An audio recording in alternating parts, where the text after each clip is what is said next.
अयोध्या राम मंदिर दान मामले को लेकर उत्तर प्रदेश की राजनीति एक बार फिर गर्माती हुई नजर आ रही है। जहां विपक्ष लगातार सरकार पर सवाल उठा रहा है, वहीं अब प्रदेश के उप मुख्यमंत्री ब्रजेश पाठक ने पलटवार करते हुए बाबरी मस्जिद के लिए जुटाए गए चंदे का मुद्दा उठा दिया है।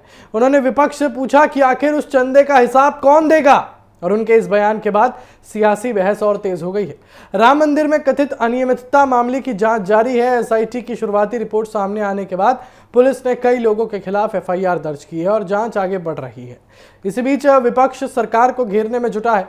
समाजवादी पार्टी के अध्यक्ष अखिलेश यादव लगातार इस मामले को लेकर सरकार और मंदिर ट्रस्ट पर सवाल उठा रहे हैं। उनका कहना है और आरोप भी है कि श्रद्धालुओं के विश्वास के साथ खिलवाड़ हुआ है और पूरे मामले की निष्पक्ष जांच होनी चाहिए।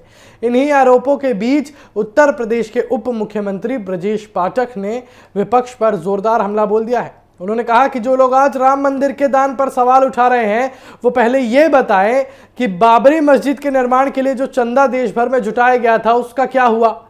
उन्होंने कहा कि उस धन का कोई सार्वजनिक हिसाब किताब कभी सामने ही नहीं आया और विपक्ष इस पर पूरी तरह चुप रहा। ब्रजेश पाठक ने आगे कहा कि राम मंदिर को लेकर विवाद खड़ा करना विपक्ष की सोची समझी रणनीति है। उनके मुताबिक समाजवादी पार्टी और कांग्रेस लगातार ऐसे मुद्दे उठाकर लोगों की धार्मिक भावनाओं को भड़काने और भ्रम फैलाने की कोशिश कर रही है।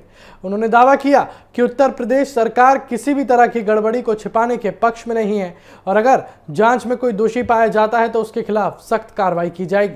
उधर सरकार की ओर से यह भी साफ किया गया कि राम मंदिर दान मामले की जांच पूरी पारदर्शिता के साथ हो रही है।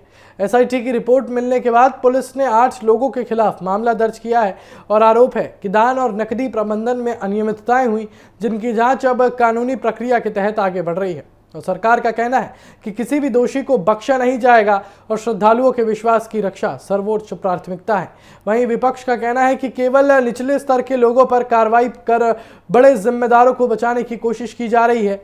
समाजवादी पार्टी इस पूरे मामले में व्यापक और निष्पक्ष जांच की मांग कर रही है और इसी बीच ब्रजेश पाठक के बाबरी मस्जिद वाले बयान ने राजनीतिक बहस को नया मोड़ दे दिया है।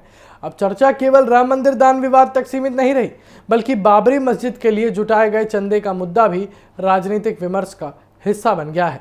राम मंदिर दान विवाद की जांच अभी जारी है और आने वाले दिनों में इस मामले में कई और खुलासे हो सकते हैं, लेकिन फिलहाल जांच के साथ साथ राजनीतिक बयानबाजी भी अपने चरम पर है।